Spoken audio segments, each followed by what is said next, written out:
Dalam arti begini, bahwa anak untuk soleh, bahwa anak untuk cerdas itu tidak bisa dibeli dengan angka-angka gitu. Ya, jadi dalam arti baik pihak sekolah ataupun pihak orang tua semestinya belajar ini, pendidikan ini tidak untuk akad jual beli gitu. Bahwa saya udah bayar, Anda harus mencerdaskan anak saya, tidak demikian. Bismillah, Assalamualaikum warahmatullahi wabarakatuh. Alhamdulillah, hamdan katsiran tayyiban mubarakan fi kama yuhibbu rabbuna wa yarda. Allahumma shalli ala Muhammad wa ala ali Muhammad. Sahabat MQ, pada siang hari ini alhamdulillah kita sangat berbahagia. Alhamdulillah hari ini kita kedatangan tamu istimewa, Ustadz Abu Qatadah Hafidhahullah. Sahabat MQ sekalian, kita akan berbincang santai namun insyaallah penuh makna dengan beliau. Baik, kita sapa terlebih dahulu beliau. Assalamualaikum warahmatullahi wabarakatuh, Ustaz. Waalaikumsalam warahmatullahi wabarakatuh. Apa kabarnya, Ustaz? Alhamdulillah baik-baik. Khair. Alhamdulillah, masya Allah. Ustaz, baru pertama ya kunjung ke MQ, Ustaz ya? Enggak, yang kedua Oh, kali. yang kedua, masya Allah. Tentu berbeda ya, Ustaz, antara kunjungan pertama dan kedua. Dan apa yang membuat Ustaz terkesan ini di MQ ini, Ustaz? Pertama mungkin bismillah, alhamdulillah, wassalatu wassalamu ala rasulillah wa ala alihi wa sahbihi wa man tabi'ahum bi ihsanin ila yaumil din, amma ba'du. Yang pertama mungkin salah satu kegiatan saya adalah berkunjung ke lembaga-lembaga pendidikan, dan itu dilakukan di seluruh Indonesia ya, dari Sabang sampai Merauke. Nah, terlebih mungkin saya juga dari perkumpulan Puldapi ya, yaitu perkumpulan ya, lembaga pendidikan dan dakwah Islam Indonesia. Nah, salah satu yang merupakan perencanaannya itu ya salah satunya keliling ke lembaga-lembaga pendidikan di seluruh Indonesia. Nah, termasuk ya salah satunya berkunjung ke Madinatul Quran ya. Dan ke Madinatul Quran ini udah yang kedua kali ya. Yang pertama saya memberikan sedikit tentang training tentang guru-guru waktu itu, termasuk berbicara tentang guru masa depannya. Dan pada kesempatan hari ini adalah berkaitan dengan membangun sinergi atau kolaborasi dengan orang tua, judulnya yaitu Trisentral Pendidikan. Ya, yang pertama ya saya udah paham dari lama bahwa Madinatul Quran salah satu lembaga pendidikan ya yang tentunya lembaga pendidikan Islam berakidahkan Ahlussunnah wal Jamaah dengan manhaj akidah Ahlussunnah wal Jamaah dan salafus saleh gitu. Dan tentunya Madinatul Quran itu termasuk lembaga pendidikan yang istilah sekarang itu modern gitu. Modernnya dari beberapa sisi ya.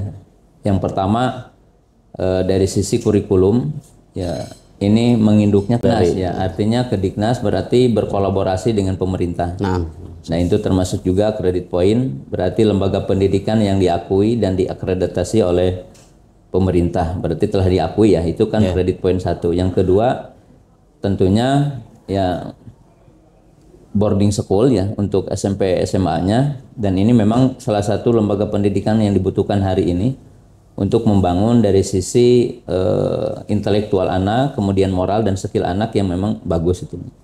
Kemudian yang ketiga saya lihat Madinatul Quran itu termasuk lembaga pendidikan yang visioner, jadi punya visi ke depan. Kemudian lembaga pendidikan juga yang insya Allah mampu mengayomi untuk masa depan anak. Karena tentunya kalau bisa dikatakan pendidikan itu adalah berkaitan dengan kebutuhan anak berbasis masa depan.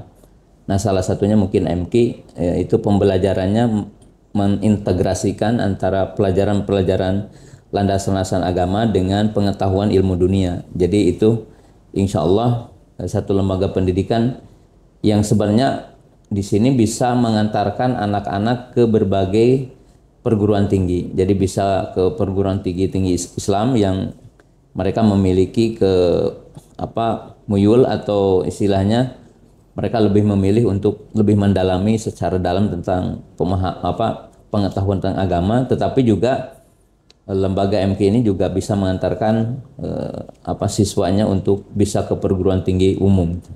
Itu yang saya tahu. Baik.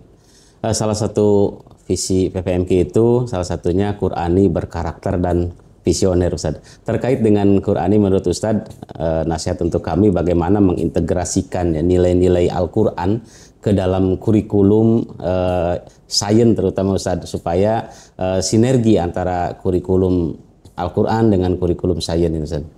Ya, kalau tadi disebutkan dengan 3 kalimat ya, Qur'ani, Berkarakter visioner, Ustaz. dan visioner gitu. Ya, kalau Qur'ani itu ya kan orientasinya yang dinamakan Quran itu bukan berarti juga harus setiap anak dalam posisi sama harus hafal Quran, karena mungkin kalau berkaitan dengan kemampuan menghafal itu anugerahnya beda. Tetapi paling tidak misi Qur'ani itu menanamkan nilai-nilai yang berkaitan dengan cinta untuk membaca Quran, untuk menghafal Quran dengan berbeda-beda kemampuan.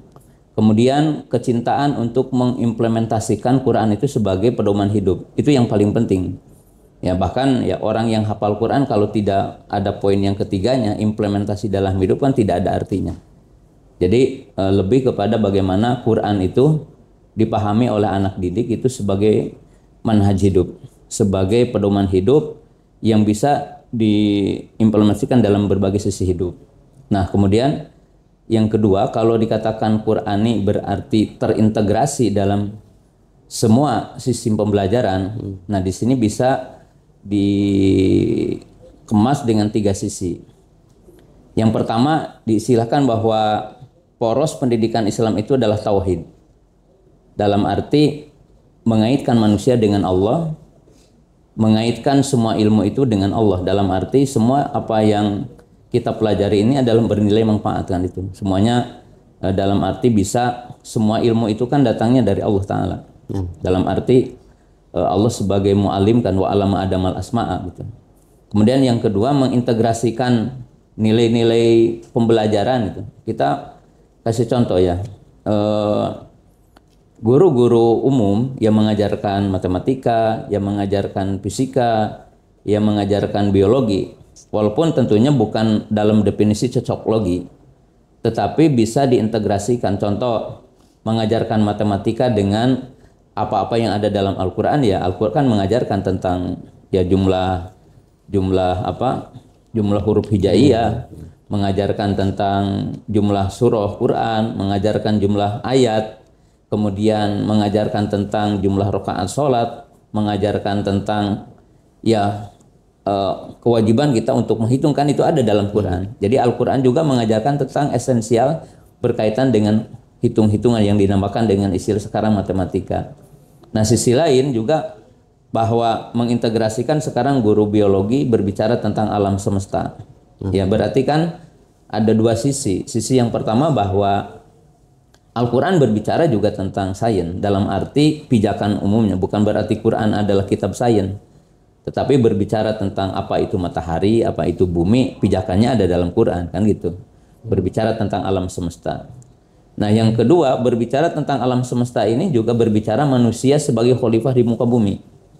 Dalam arti sebagai khalifah di muka bumi ini punya kewajiban manusia itu untuk menjalankan hukum Allah di muka bumi, plus ada kewajiban bagi manusia untuk mengelola bumi dengan cara yang baik.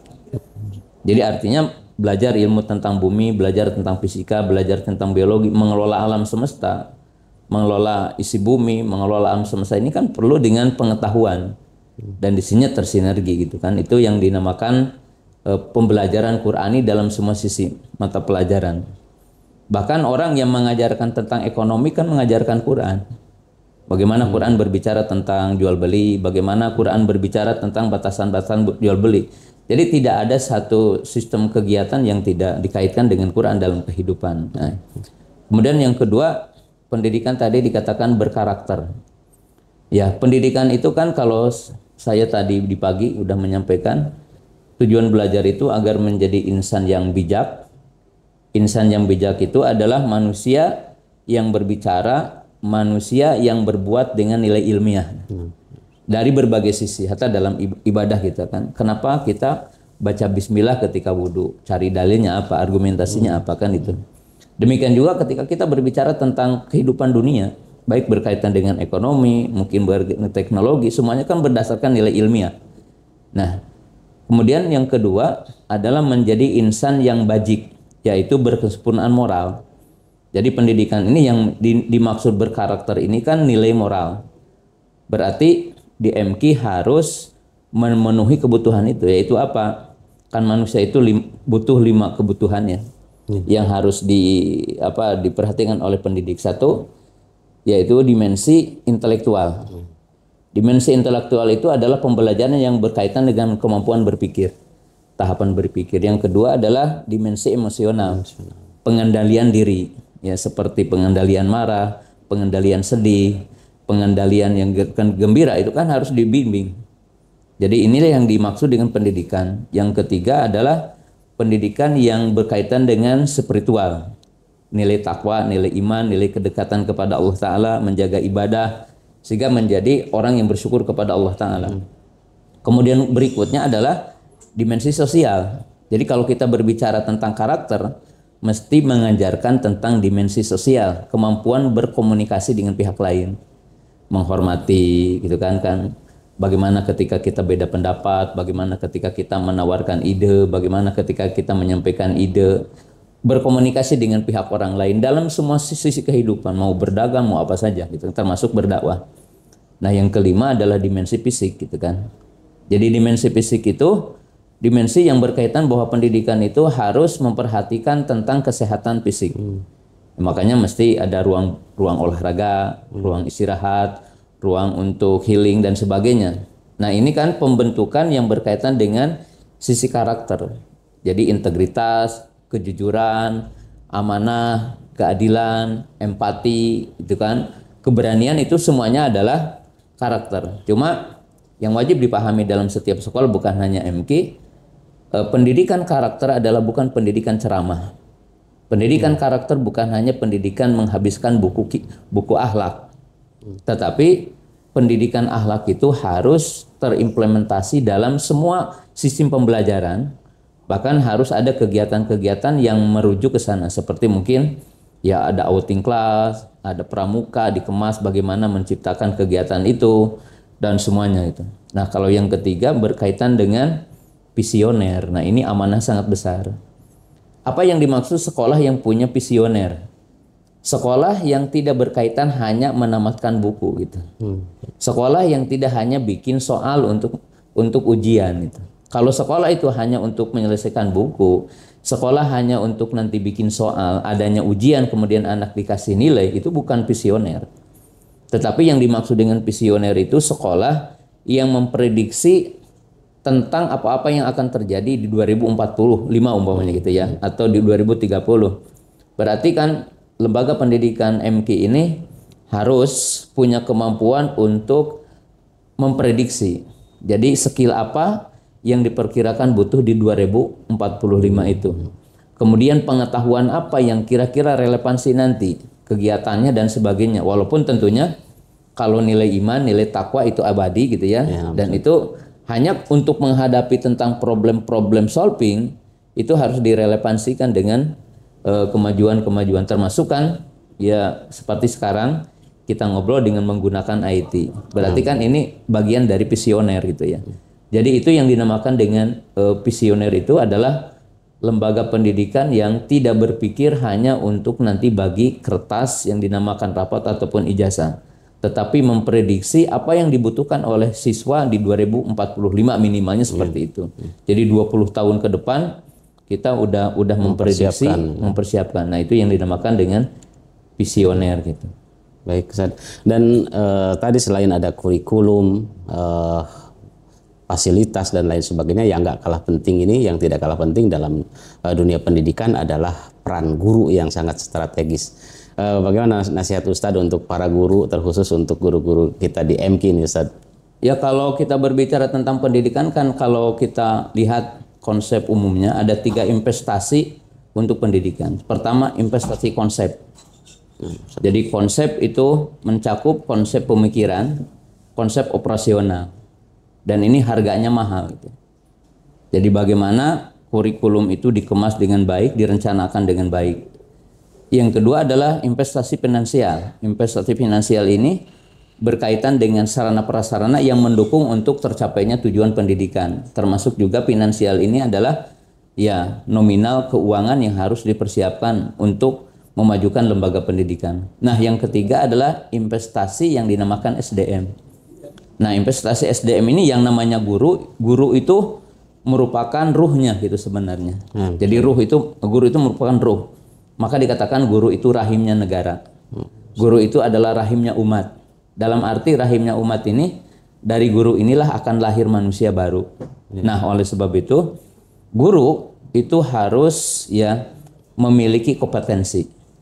Ya, kalau saya sering jelaskan, kompetensi guru di abad ke-21 khususnya di pendidikan lembaga Islam seperti lembaga pendidikan ahli sunnah, minimalnya yang pertama harus punya 6 kompetensi. Satu, kompetensi keislaman, artinya pengetahuan keislamannya harus dalam. Yang kedua adalah kompetensi pedagogik, jadi artinya tahu bagaimana merancang pembelajaran, tahu tentang bagaimana perkembangan anak gitu ya. Yang ketiga adalah kompetensi sosial, jadi kemampuan untuk bersosialisasi, komunikasi. Kemudian yang berikutnya kompetensi yang dinamakan personal, nilai kepribadian. Kemudian kompetensi profesional, artinya setiap guru harus punya kemampuan terhadap apa yang akan diajarkan. Nah, yang keenam di abad ke-21 ini saya sengaja sering pisahkan, yaitu kompetensi yang berkaitan dengan sains ataupun yang dinamakan dengan era digital. Jadi kalau ingin maju dan menjadi guru yang profesional, nah maka tadi harus memiliki 6 yang pertama. Nah, yang kedua, 6 yang kedua, jadi guru-guru hari ini itu harus memiliki 6 karakter lain. Satu, visioner. Visioner itu guru yang punya perencanaan masa depan. Jadi tahu anak ini akan jadi apa nanti gitu. Bukan hanya saya udah menyelesaikan buku tadi, saya udah menyelesaikan mata pelajaran, bukan. Itu bukan guru visioner. Yang kedua adalah kritis. Ya, guru-guru yang mampu untuk memverifikasi tentang ilmu-ilmu. Jadi guru yang senantiasa mencari tahu, dia harus senantiasa belajar. Kemudian berikutnya adalah guru yang dinamakan kreatif. Jadi ketika kita berada di abad ke-21, generasinya adalah generasi Z, bahkan dikatakan generasi strawberry, maka tidak mungkin guru-guru hari ini adalah dengan pengalaman dia pernah diajari guru-guru lama. Jadi antum semua di sini adalah harus bisa untuk meningkatkan keilmuan, ya, belajar kembali, melakukan penelitian, observasi, karena disitulah guru itu akan lebih maju gitu. Nah, kemudian berikutnya guru yang adaptif. Jadi selalu mampu beradaptasi dengan tantangan baru. Jadi sekarang punya era digital gitu kan, harus mampu bagaimana bikin materi-materi, bahan ajar yang lebih sederhana, menggunakan mungkin ketika sekarang mungkin setiap kelas sudah menggunakan TV, berarti kan dia harus bikin platform-platform yang sesuai gitu kan. Bagaimana pendidikan itu, kalau sekarang dikatakan deep learning, pendidikan yang mendalam gitu kan, dari sisi isinya joyful, mindfulnya gitu, sehingga menjadi sesuatu yang indah ya. Nah, kemudian berikutnya guru harus menjadi orang yang mengimplementasikan tentang nilai-nilai agama. Jadi artinya dalam kesehariannya orang harus bisa melihat bahwa dialah yang mengimplementasikan agama. Dan yang keenamnya, guru ya di MK atau di mana saja itu guru yang berbasis masa depan. Gimana yang dimaksud guru berbasis masa depan itu? Guru yang udah punya perencanaan apa yang harus dipikirkan MK ya 5 tahun ke depan. Ya, itu dinamakan selalu berpikir masa depan. Nah, kemudian berikutnya ada lagi 6 sehingga menjadi 18 dalam penelaahan saya.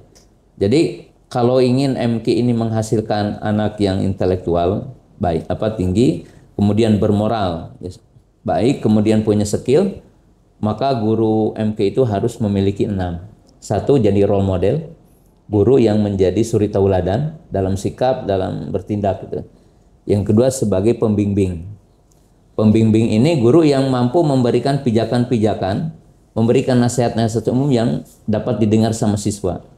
Yang ketiga adalah pendamping. Jadi guru mampu untuk ya menyempatkan waktu dan punya ini untuk dengan anak. Seperti guru harus mendampingi anak, kamu belum bisa lancar, pokoknya ada kelas 1 SMP yang ternyata belum bisa baca Quran lancar, berarti guru harus betul-betul mendampingi. Ada yang mendampingi khusus gitu ya. Kemudian yang keempatnya mengayomi. Ya, mengayomi itu Guru itu kasih sayang, menganggap siswa itu semuanya butuh saya untuk membantu gitu kan.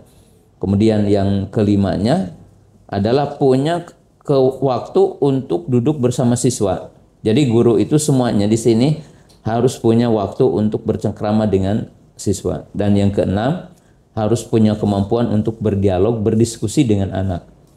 Nah, jadi istilahnya disebutkan 6/6, 6 kali 3 ini kalau dalam pengamatan dan apa yang saya pelajari itu salah satu yang memang urgen untuk dipahami dan dijalankan oleh guru. Dan tentunya di dalam jurnal lain atau penelitian para ahli yang lain mengatakan ada 8 penyebab lembaga-lembaga pendidikan itu stagnan dan tidak maju. Salah satunya guru yang berhenti belajar gitu. Jadi nasihat saya ya untuk terus belajar dan mengembangkan dengan teori-teori yang kekinian gitu. Baik, terima kasih, Masya Allah, luar biasa Ustaz. Dan yang berikutnya terkait dengan sukses pendidikan ya, salah satunya adalah keluarga atau masyarakat ya, dalam hal ini keluarga. Kalau di pondok pesantren ya wali santri ya. Bagaimana nasihat Ustaz terkait kita sebagai pengelola lembaga pendidikan membangun hubungan yang harmonis, hubungan yang sehat dengan wali santri, atau sebaliknya wali santri dengan pihak pengelola lembaga pendidikan, dalam hal ini pesantren, Ustaz? Ya jelas ya, kalau tadi juga saya udah bicara di sini tentang gagasan Ki Hajar Dewantara ya, sebelum kemerdekaan di Indonesia. Itu menggagas tentang istilah Trisentra Pendidikan. Ya, Trisentra Pendidikan itu ya membangun sinergi, ya kolaborasi, komunikasi yang baik, bahkan bisa dikatakan juga relevansi antara 3 kekuatan dalam dunia nyata, yaitu apa? Keluarga, sekolah, dan masyarakat gitu. Nah, keluarga ini kan sebenarnya berawal dari penanaman awal nilai. Jadi nilai pengetahuan dan sebagainya. Sekolah adalah pengembangan lebih luas kan gitu. Masyarakat adalah aplikasi dari semua pembelajaran itu. Jadi ketika orang itu berbicara tentang lemah lembut, dibuktikannya di mana? Dan kebetulan ketika bermasyarakat. Ya. Kemudian orang itu tangguh ketika ada tantangan dalam dunia nyata kan gitu. Tidak dinilai tangguh itu apa gitu, dinilai sekolah. Tapi kan dalam dunia nyata itu dalam arti tiga dimensi itu merupakan satu kekuatan gitu. Jadi dari dimensi keluarga, dimensi sekolah, kemudian dimensi masyarakat. Nah, lalu apa sih yang harus kita pahami bersama tentang pendidikan?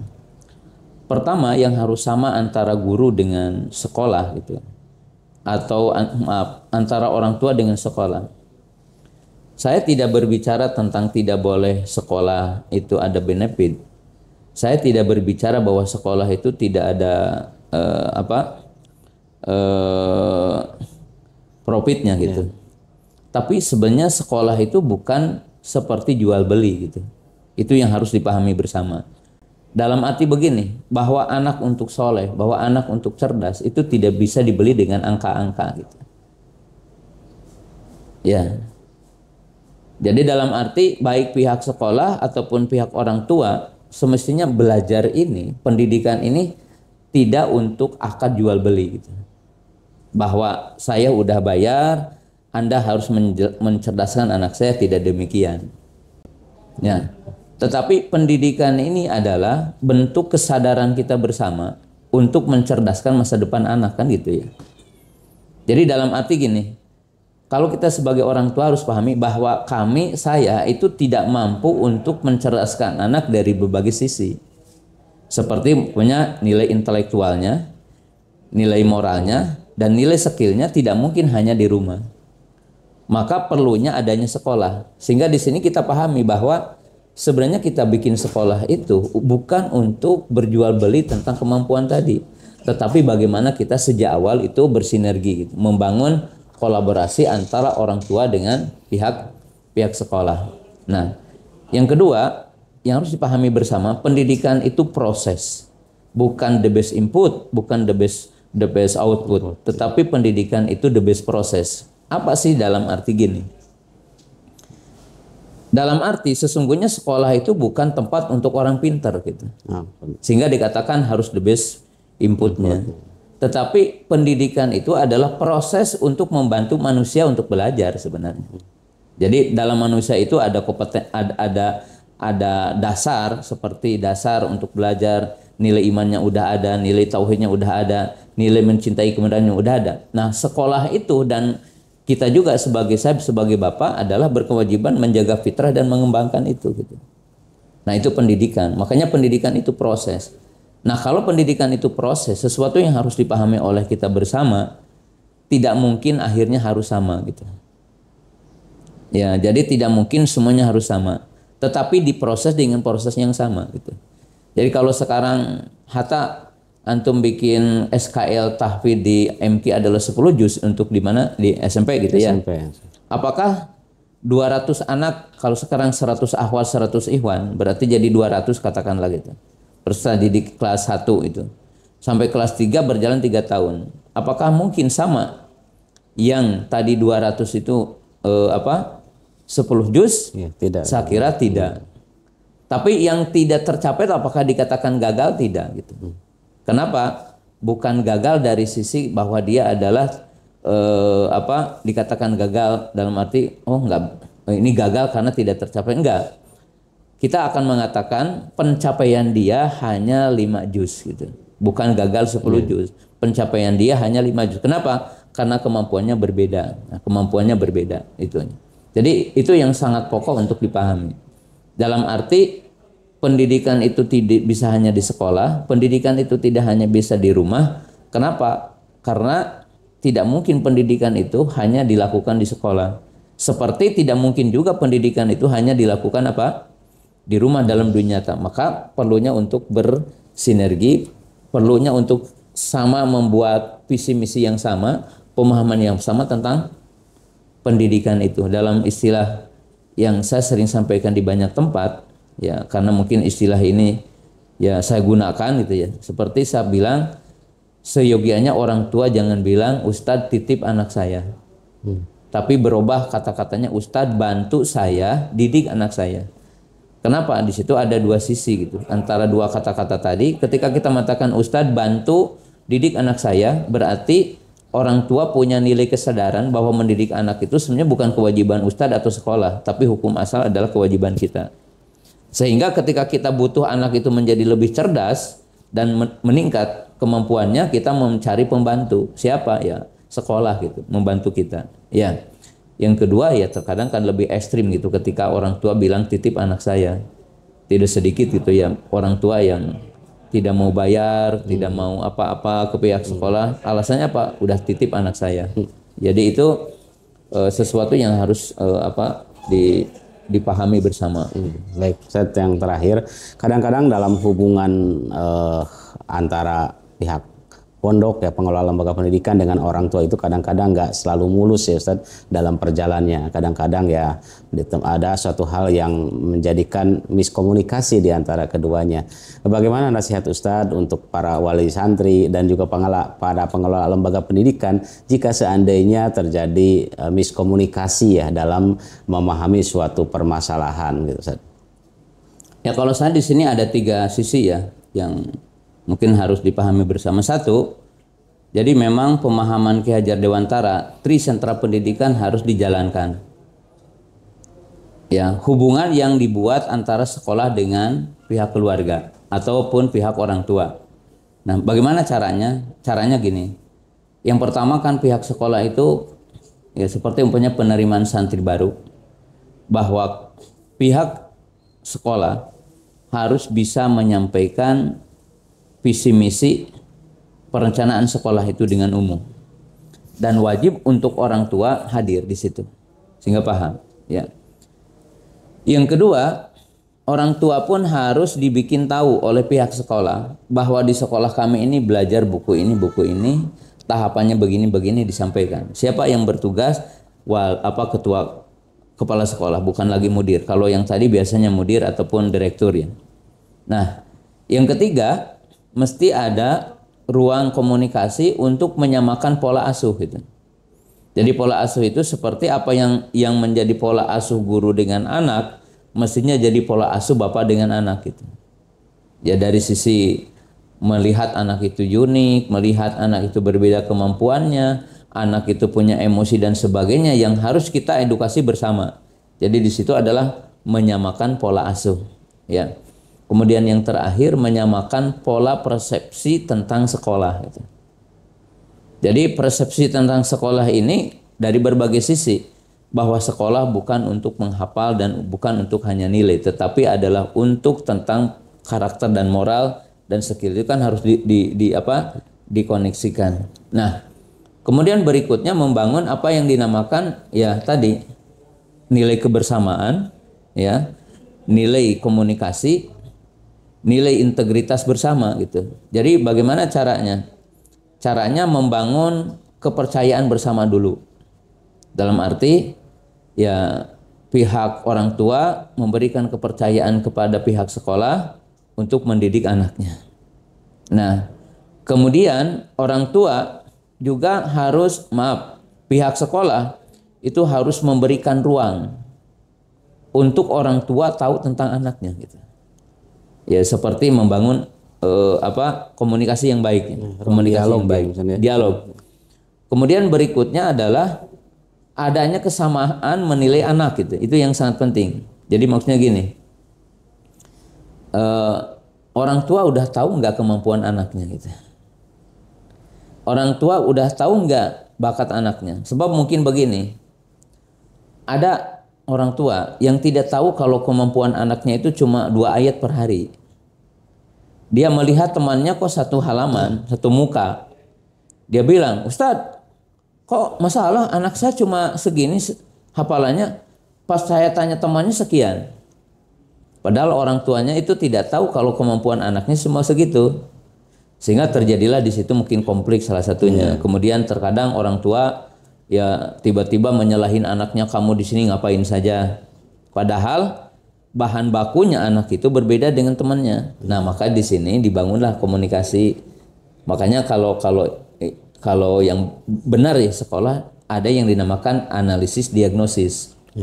Analisis diagnosis ini ketika penerimaan santri baru itu kan dianalisis, dikasih tahu ke orang tuanya, Bu, untuk sementara anak ibu cuma 3 ayat per hari, tidak bisa seperti sipulan-sipulan yang sehari 1 halaman. Insya Allah nanti kalau udah sekian bulan kami akan evaluasi dan beri motivasi untuk bertambah. Nah itu gitu. Tapi kan kadang-kadang sekolah itu jarang juga melakukan itu dan orang tua juga jarang ya seperti itu. Nah kemudian nasihat saya ada 2 lagi itu. 1, bahwa dibangun kesadaran bersama pentingnya parenting orang tua. Jadi pentingnya parenting orang tua tentang bagaimana cara mendidik yang benar.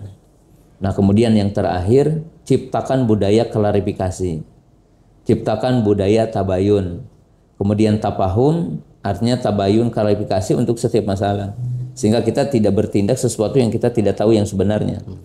Yang kedua ya tadi dari sifat kita itu harus husnudon, ya, membangun ya. Kemudian ya tadi yang dimaksud itu saling menghormati, dalam arti guru-guru dan pihak pesantren harus bisa menghormati bahwa orang tuanya punya peran, orang tuanya punya tempat yang harus kita juga hargai. Dan tentunya semua orang tua di mana saja, bukan hanya di MK, itu harus menanamkan nilai penghormatan kepada guru-guru yang telah berjuang untuk mendidik anak kita, ya, mendidik anak kita. Dalam arti begini, dalam arti katanya gitu kan. Jadi kalau saya berikan dua sisi begini. Dalam arti guru itu telah memberikan yang terbaik untuk anak saya, dan saya harus berikan apresiasi untuk guru itu. Nah yang terakhir, kalau terakhir ini bisa diterima bisa enggak gitu. Jadi artinya gini, ketika ibu atau bapak mendapatkan anaknya itu hafid, baru kelas 3 SMP udah hafid, baru 3 SMP udah hafidhah, maka semestinya jangan bilang, Ustadz bisa enggak anak saya dapat beasiswa dan gratis. Tapi semestinya mungkin untuk hari ini bisa enggak dirubah, Ustadz karena anak saya udah hafid, saya ingin bayar 2 kali lipat gitu. bukan jadi meminta untuk apa? Beasiswa. Beasiswa atau keringanan. Kenapa? Mestinya orang tua punya kesadaran bahwa anak ini berkembang karena jasa-jasanya sekolah gitu. Nah, Ustaz. Insya Allah sangat luar biasa Ustaz, diskusi dan sharing kita pada siang hari ini. Jazakallahu khairan atas ilmu yang sudah disampaikan. Insya Allah ini menjadi masukan yang sangat berharga bagi kami, karena kita terhubung dengan waktu dan durasi, serta Ustaz juga ada kesibukan dan aktivitas selanjutnya Ustaz di tempat lain. Untuk bincang kita di siang hari ini dicukupkan, dan sahabat MK sekalian, demikian diskusi sharing kami dengan Ustadz kita, guru kita, Ustadz Abu Qatadah Hafidhahullah. Terima kasih. Billahi taufiq wal hidayah. Wassalamualaikum warahmatullahi wabarakatuh.